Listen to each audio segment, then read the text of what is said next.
Hello friends, good afternoon. कैसे हैं आप सब? आशा करते हैं आप सब अच्छे होंगे। फ्रेंड्स, जैसा कि आप सब जानते हैं कि हम सब पढ़ रहे हैं एनसीईआरटी हिस्ट्री क्लास 7th की, जिसमें से हम पहला और दूसरा चैप्टर कंप्लीट कर चुके हैं। आज हम पढ़ेंगे तीसरा चैप्टर।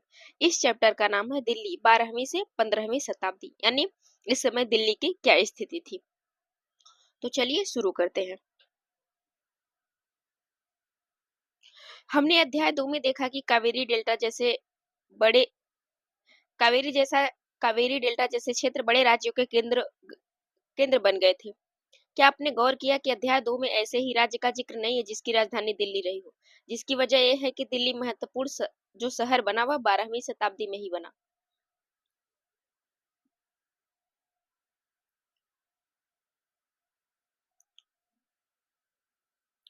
तालिका 1 पर नजर डालिए। पहले पहल तोमर राजपूतों के काल में दिल्ली किस राज्य की राजधानी बनी? 12वीं सदी के मध्य में तोमरों को अजमेर के चौहानों, जिन्हें चहमान के नाम से जाना जाता है, ने परास्त किया। तोमरों और चौहानों के राज्यकाल में ही दिल्ली वाणिज्य का महत्वपूर्ण केंद्र बन गया। इस शहर में बहुत सारे समृद्धशाली जैन व्यापारी रहते थे, जिन्होंने अनेक मंदिरों का निर्माण कराया। यह देलहीवाल कहे जाने वाले सिक्के भी ढाले जाते थे, जो काफी प्रचलन में थे। यानी शब्द से अगर क्वेश्चन पूछता है कि देहलीवाल क्या है, तो उसमें एक आएगा कि ये सिक्का है, सिक्के का नाम है। यह ढाला जाता था उस समय।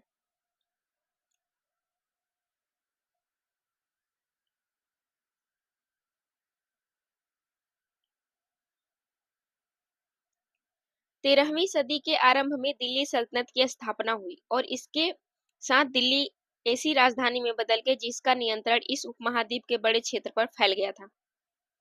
तालिका 1 में फिर से नजर डालिए। उन 5 वंशों का पहचान की जिनसे मिलकर दिल्ली की सल्तनत बनी थी।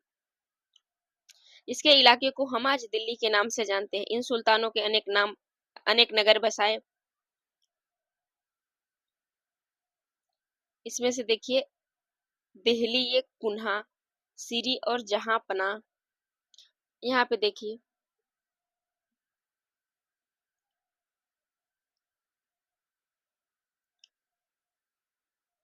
इस तरीके से समझ सकते हैं। ये देखिए, फिरोजाबाद, फिरोज शाह कोटला का, और यमुना नदी का जो ये पुराना मार्ग है।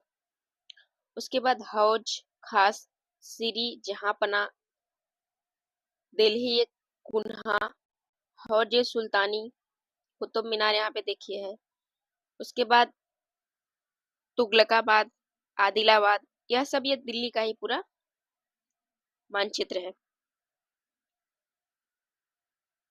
अब यहाँ पे देखिए दिल्ली के शासक।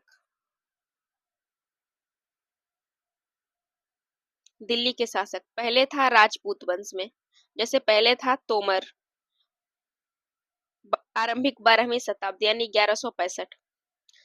तो पहला था तोमर वंश में 1130 से 1145 में शासन था अनंगपाल। फिर उसके बाद आता है चौहान, 1165 से 1192 में। तो शासन पहले करता है पृथ्वीराज चौहान, जो 1175 से 1192 तक करता है। उसके बाद आता है प्रारंभिक तुर्की शासक, जिसका शासनकाल 1206 से 1290 तक होता है। पहला है इसमें कुतुबुद्दीन ऐबक, 1206 से 1210। शमसुद्दीन इल्तुतमिश, 1210 से 1236। रजिया जो थी, रजिया सुल्तान, 1236 से 1240। गयासुद्दीन बलबन, 1266 से 1287। जो यह डेटा दिया गया एनसीईआरटी का है और इम्पोर्टेंट है, तो इसको बिल्कुल आप याद रख लीजिएगा, रट्टा मार लीजिएगा अपने एग्जाम के दृष्टिकोण से।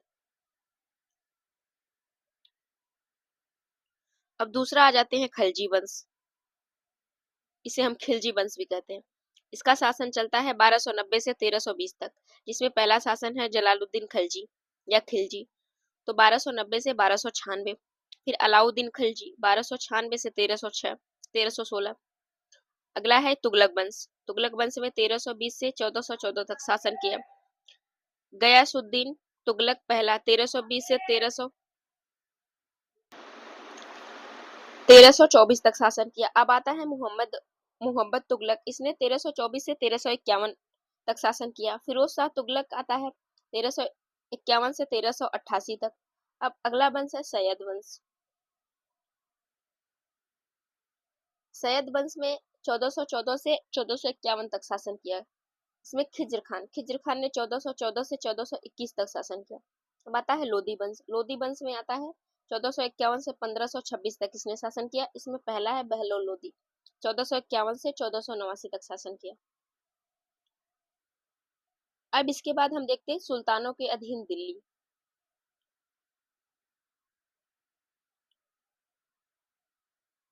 सुल्तानों के अधीन दिल्ली। इतिहास, तारीख यानी एक वचन, तवाहिक बहुवचन है। जो सुल्तानों के शासनकाल में प्रशासन की भाषा फारसी में लिखे गए थे, इसी को कहते हैं। तवारीख के लेखक सचिव, प्रशासक, कवि और दरबारियों जैसे सुशिक्षित व्यक्ति होते थे, जो घटनाओं का वर्णन करते थे, शासकों के प्रशासन संबंधी सलाह भी देते थे। वे न्याय संगत शासन के महत्व पर बल भी देते थे।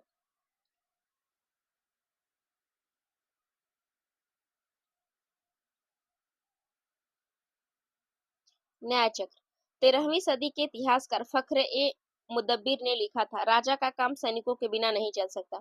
सैनिक वेतन के बिना नहीं जी सकते। वेतन आता है किसानों से एकत्र किए गए राजस्व से, मगर मगर किसान भी राजस्व तभी चुका सकेंगे जब वे खुशहाल और प्रसन्न हो।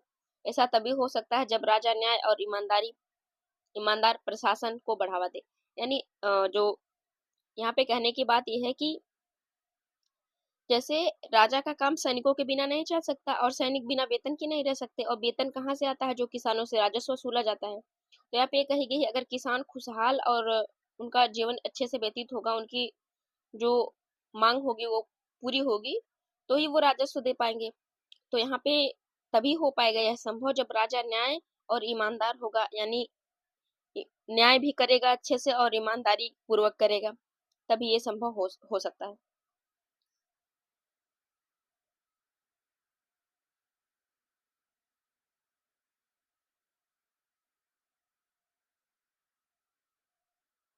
क्या आपको लगता है कि न्याय चक्र राजा और प्रजा के बीच संबंध समझाने के लिए उपयुक्त शब्द है? बिल्कुल सही बात है ये।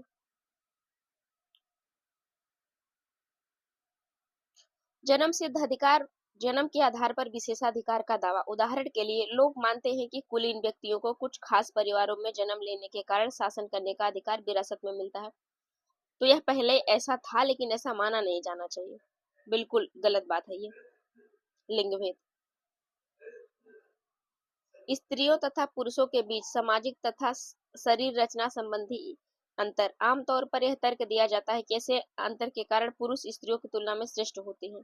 यह लिंग भेद भी होता है, क्योंकि इसलिए स्त्रियां शासन नहीं कर पाती थी, क्योंकि वो कमजोर होती हैं, ऐसा माना जाता है।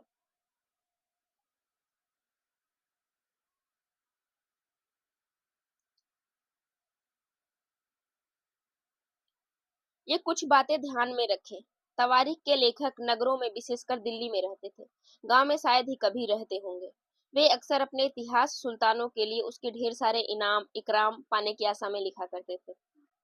लेखक अक्सर शासकों के जन्म सिद्ध अधिकार, लिंग भेद पर आधारित आदर्श समाज व्यवस्था बनाए रखने की सलाह देते थे। उन विचारों से सारे लोग सहमत नहीं होते थे, ऐसा जो लिखने वाले लेखक थे। सन 1236 में सुल्तान इल्तुतमिश की बेटी रजिया सिंहासन पर बैठी। 1236 में उस युग के इतिहासकार मिन्हाज ए सिराज ने स्वीकार किया कि वह अपने सभी भाइयों से अधिक योग्य और सक्षम थी, लेकिन फिर भी वह एक रानी को शासक के रूप में मान्यता नहीं दे पा रहा था। दरबारी जन भी उसके स्वतंत्र रूप से शासन करने की कोशिशों से प्रसन्न नहीं थे। सन 1240 में उसे सिंहासन से हटा दिया गया, क्योंकि बहुत सारी बातें होने लगी रजिया सुल्तान के बारे में।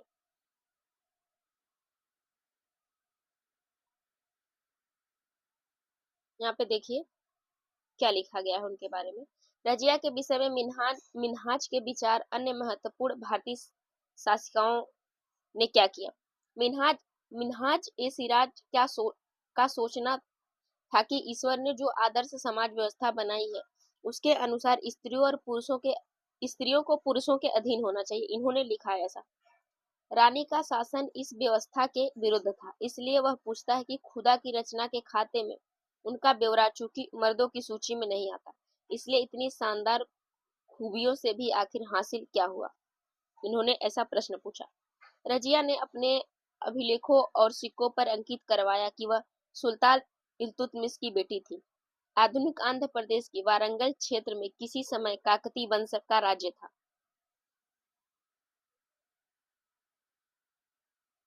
उस वंश की रानी रुद्रमा देवी 1262 से 1289 इनका शासनकाल था के व्यवहार से रजिया का व्यवहार बिल्कुल विपरीत था। रुद्रमा देवी अपने अभिलेखों में अपना नाम पुरुषों जैसा लिखवाकर अपने पुरुष होने का भ्रम पैदा किया था और एक महिला शासक थी, कश्मीर की रानी दिद्दा।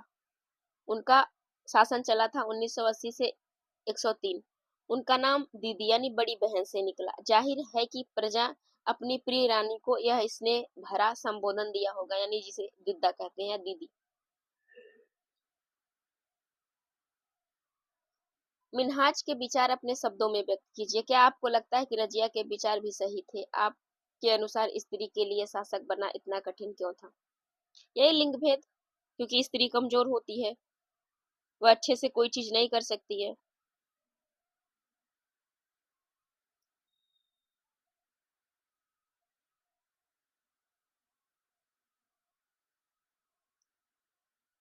खलजी और तुगलक वंश के अंतर्गत प्रशासन नजदीक से एक नजर किस प्रकार से था, हम देखते हैं। दिल्ली सल्तनत जैसे विशाल साम्राज्य के समेकन के लिए विश्वसनीय सूबेदारों और प्रशासकों की जरूरत थी। दिल्ली के आरंभिक सुल्तान विशेषकर इल्तुतमिश सामंतों और जमींदारों के स्थान पर अपने विशेष गुलामों को सूबेदार नियुक्त करना अधिक पसंद करते थे। इन गुलामों को फारसी में बंदगा कहा जाता है। इन्हें सैनिक सैनिक सेवा के लिए खरीदा जाता है। उन्हें राज्य के कुछ बहुत ही महत्वपूर्ण राजनीतिक पदों पर काम करने के लिए बड़ी सावधानी से प्रशिक्षित किया जाता था। वे चूंकि पूरी तरह से अपने मालिक पर निर्भर होते थे, इसलिए सुल्तान भी विश्वास करके उन पर निर्भर हो सकते थे।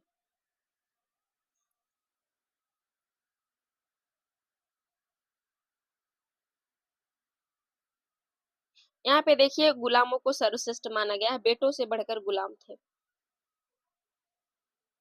सुल्तानों को सलाह दी जाती थी, जिस गुलाम को हमने पाला पोसा और आगे बढ़ाया, उसकी हमें देखभाल करनी चाहिए, क्योंकि तकदीर अच्छी हो तभी पूरी जिंदगी में कभी कभी ही योग्य और अनुभवी गुलाम मिलता है। बुद्धिमानों का कहना है कि योग्य और अनुभवी गुलाम बेटे से बढ़कर होता है। क्या आपको लगता है गुलाम को बेटे से बढ़कर मानने का कोई समझ में आता है, कोई कारण समझ में आता है? बात वफादारी की रही होगी, हर बात मानने की रही होती, जितना अपना बेटा भी नहीं मानता है, ऐसा माना जा सकता है। अब रही होगी कुछ चीजें अपने विचार व्यक्त करने हैं, तो आपको क्या लगता है, आप हमें बताइएगा। आश्रित का क्या मतलब होता है? जो किसी अन्य व्यक्ति के संरक्षण में रहता हो, उस पर निर्भर रहता हो। तो गुलाम होते थे, ऐसे ही उनकी दशा थी।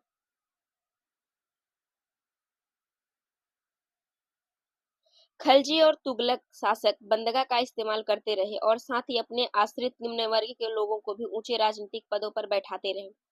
ऐसे लोगों को सेनापति और सूबेदार जैसे पद दिए जाते थे, लेकिन इससे राजनीतिक अस्थिरता भी पैदा होने लगी।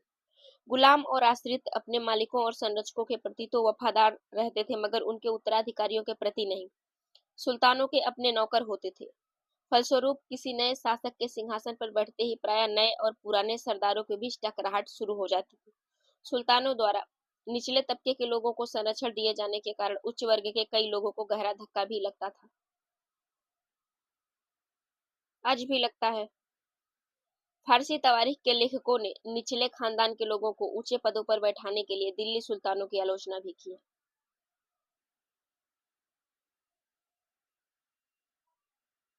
मोहम्मद तुगलक के अधिकारी जन। सुल्तान मोहम्मद तुगलक ने अजीज खुमार नामक कलाल यानी शराब बनाने और बेचने वाला, यह जो था, फिरोज हज्जाम नामक नाई, मनका तबाख नामक बावर्ची और लट्ठा तथा पीरा नामक मालियों के ऊंचे प्रशासनिक पदों पर बैठाया था। कुछ नाम है, जैसे यहाँ पे देखिए, एक खुमार नामक कलाल जो शराब बनाता और बेचता था, फिरोज हज्जाम नामक नाई था, और मनका तबाख नामक बावर्ची था, और लड्ढा और पीरा नामक माली थे। इनको ऊंचे प्रशासनिक पदों पर बैठाया था। 14वीं शताब्दी के मध्य इतिहासकार जियाउद्दीन बरनी ने इन नियुक्तियों का उल्लेख सुल्तान के राजनीतिक विवेक के नाश और शासन करने की अक्षमता के उदाहरणों के रूप में किया है।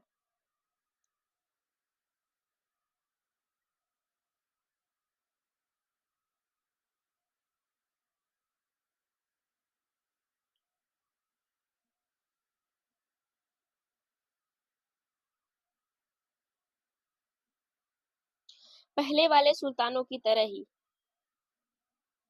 पहले वाले सुल्तानों की तरह ही खलजी और तुगलक शासकों ने भी सेना नायकों को भिन्न भिन्न आकार के इलाकों के सूबेदार के रूप में नियुक्त किया। ये इलाके इक्ता कहलाते थे और इन्हें संभालने वाले अधिकारी इक्तादार या मुफ्ती कहे जाते थे। मुफ्ती का फर्ज था सैनिक अभियानों का नेतृत्व करना और अपने इक्ता में कानून और व्यवस्था बनाए रखना। अपनी सैनिक सेवाओं के बदले वेतन के रूप में मुफ्ती अपने इलाकों से राजस्व की वसूली किया करते थे। राजस्व के रूप में मिली रकम से ही वे अपने सैनिकों को तनख्वाह देते थे।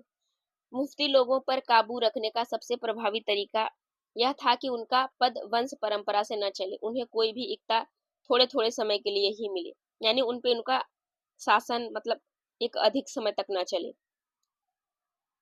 यानी स्थिर ना रहे।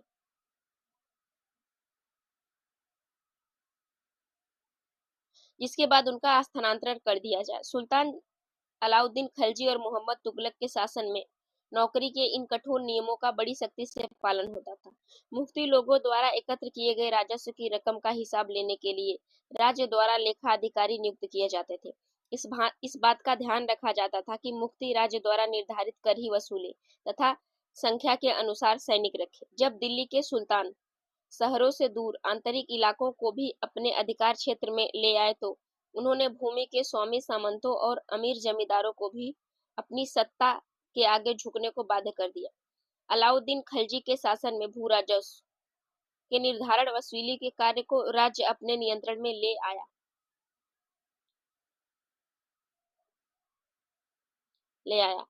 स्थानीय सामंतों से कर लगाने का अधिकार छीन लिया गया, बल्कि स्वयं उन्हें भी कर चुकाने को बाध्य किया गया। सुल्तान के प्रशासकों ने जमीन की पैमाइश की और इसका हिसाब बड़ी सावधानी से रखा। कुछ पुराने सामंत और जमींदार राजस्व के निर्धारण और वसूली के अधिकारी के रूप में सल्तनत की नौकरी करने लगे। उस समय उस समय 3 तरह के कर थे। कृषि कर, जिसे खराज कहा जाता था, जो किसान की उपज का लगभग 50% होता था। कृषि कर था जिसे खराज कहा जाता था। मवेशियों पर तथा घरों पर 3 तरह के कर लगाए जाते थे: कृषि पर, मवेशियों पर और घरों पर।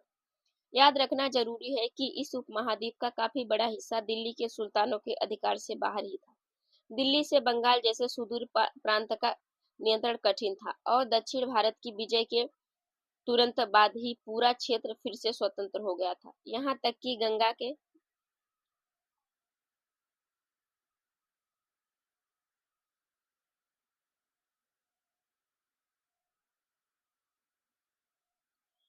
के मैदानी इलाके में भी घने जंगलों वाले क्षेत्र थे, जिन्हें पैठन में सुल्तान की सेनाएं अक्षम थी। सरदारों ने इन क्षेत्रों में अपना शासन जमा लिया। अलाउद्दीन खलजी और मोहम्मद तुगलक ने इन इलाकों पर जोर जबरदस्ती अपना अधिकार जमा तो लेते थे, पर वह अधिकार कुछ ही समय तक रह पाता था। यानी जबरदस्ती तो अधिकार जमा लेते थे इन क्षेत्रों पर, लेकिन यह कुछ ही समय तक ही रहता था। यहाँ पे देखिए कोष्टक में दिया गया है, कुछ शब्द है उसका मतलब क्या है। इस काल में खराज के अलावा कुछ अन्य कर भी लगाए गए। खराज के अलावा खुम्स, युद्ध में लूटे गए माल पर लगने वाला कर, धन का 1/5 सुल्तान एवं 4/5 सैनिकों का होता था। इस तरीके से खुम्स कर लगाया जाता था। जकात कर, यह एक धार्मिक कर था जो मुस्लिमों की आय का 2.5% या 1/40 भाग था। लोकप्रिय मतों के अनुसार इसका आरंभ पैगंबर द्वारा किया गया था। इसे सभी मुस्लिमों के लिए अनिवार्य कर दिया गया था। सल्तनत एवं मुगल काल में व्यापारियों के आयात निर्यात पर 2.5% जकात वसूला जाता था। जजिया, यह गैर मुस्लिमों से लिया जाने वाला कर था जो उन्हें जिम्मी या संरक्षित नागरिक का दर्जा प्रदान करता था। सल्तनत में इसकी वसूली खराज के साथ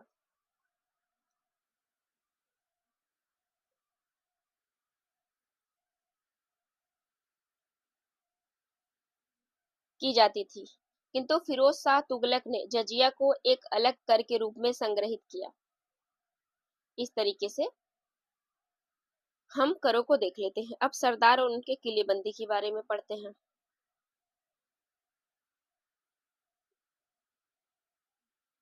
सरदार और उनके किलेबंदी। अफ्रीकी देश मोरक्को से 14वीं सदी में भारत आए यात्री इब्न बतूता ने बतलाया कि सरदार कभी कभी चट्टानी ऊबड़ खाबड़ी पहाड़ी इलाके में किले बनाकर रहते थे और कभी कभी बांस के झुरमुटों में।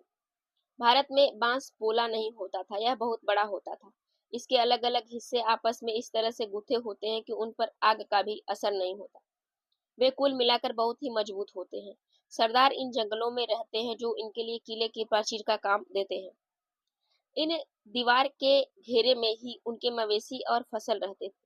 अंदर ही पानी भी उपलब्ध रहता था, अर्थात वहां एकत्रित हुआ वर्षा का जल। इसलिए उन्हें प्रबल बलशाली सेनाओं के बिना हराया नहीं जा सकता।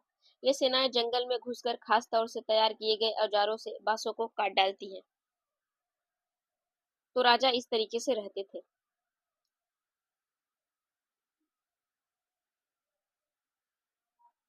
अब बात करते हैं चंगेज खा की।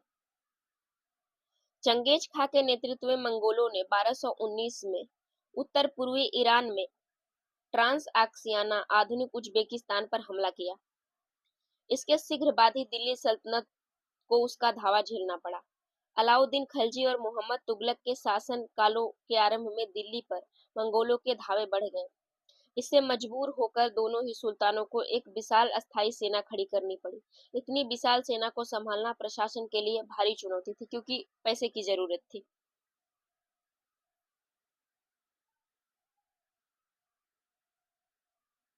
15वीं और 16वीं शताब्दी में दिल्ली सल्तनत। तालिका 1 को फिर से देखो। आप पाएंगे कि तुगलक वंश के बाद 1526 तक दिल्ली तथा आगरा पर सैयद तथा लोदी वंशों का राज्य रहा।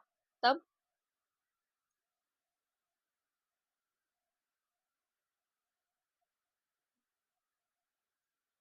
तब तक जौनपुर, बंगाल, मालवा, गुजरात, राजस्थान तथा पूरे दक्षिण भारत में स्वतंत्र शासक उठ खड़े हुए थे, जिनकी राजधानियां समृद्ध थी और राज्य फल फूल रहे थे। इसी काल में अफगान तथा राजपूत जैसे नए शासक समूह भी उभर गए।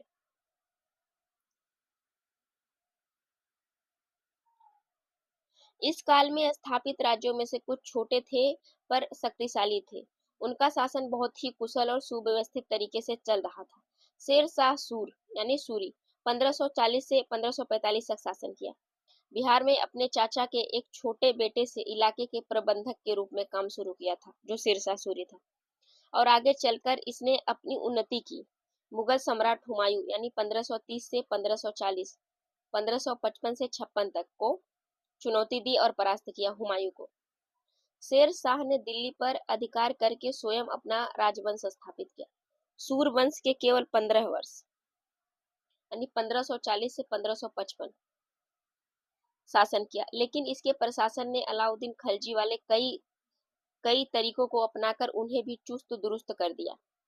महान सम्राट अकबर 1556 से 1605 मुगल सम्राट को समेकित किया तथा उसने अपने प्रतिमान के रूप में शेर शाह की प्रशासन व्यवस्था को ही अपनाया था। अकबर जो था,